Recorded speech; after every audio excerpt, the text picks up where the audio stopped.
নমস্কার বন্ধুরা, আশা করি তোমরা সকলে খুব ভালো আছো।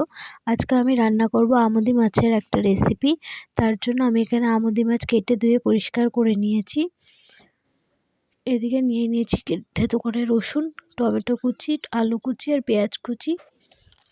এখন মাছের মধ্যে দিয়ে দেবো হালকা করে লবণ আর হলুদ গুঁড়ো দিয়ে ভালোভাবে মাছটা মাখিয়ে রেখে দেবো কিছুক্ষণ। মাছের মধ্যে লবণ হলুদটা ভালোভাবে মাখিয়ে নেব, কিছুক্ষণ রেখে দেবো, তাতে করে মাছের ভেতরে লবণটা ঢুকে যাবে।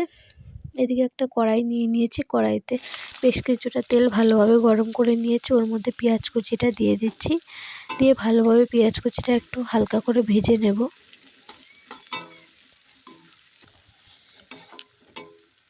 পেঁয়াজ কুচিটা হালকা হালকা ভাজা হয়ে গেছে। এবার এর মধ্যে দিয়ে দেবো থেতো করে রাখা রসুন আর টমেটো কুচি, দিয়ে ভালোভাবে আরেকটু ভাজা ভাজা করে নেব।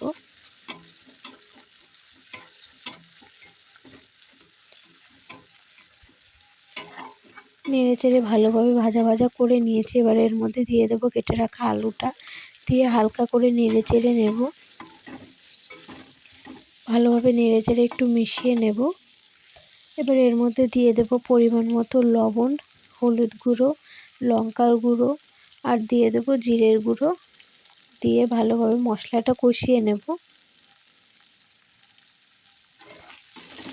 ভালোভাবে নেড়ে চেড়ে বেশ কিছুক্ষণ ধরে মশলাটা কষিয়ে নেব, যতক্ষণ না মশলা থেকে তেল ছেড়ে আসে।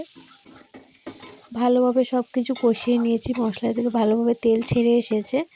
এবার এর মধ্যে দিয়ে দেবো পরিমাণ মতো জল।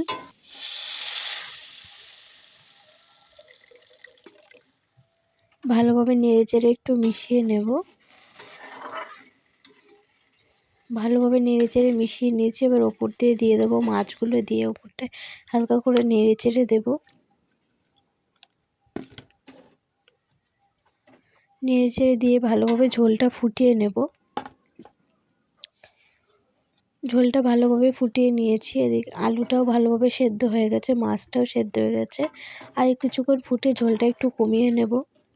তোমরা বাড়িতে এরকমভাবে একবার রান্না করে খেয়ে দেখো, খুবই ভালো লাগে খেতে, খুবই টেস্টি হয়। ঝোলটা ফুটিয়ে কমিয়ে নিয়েছি। এবার ওপর দিয়ে দেবো ধনেপাতা কুচি, দিয়ে হালকা করে একটু নেড়ে চেড়ে মিশিয়ে নেব।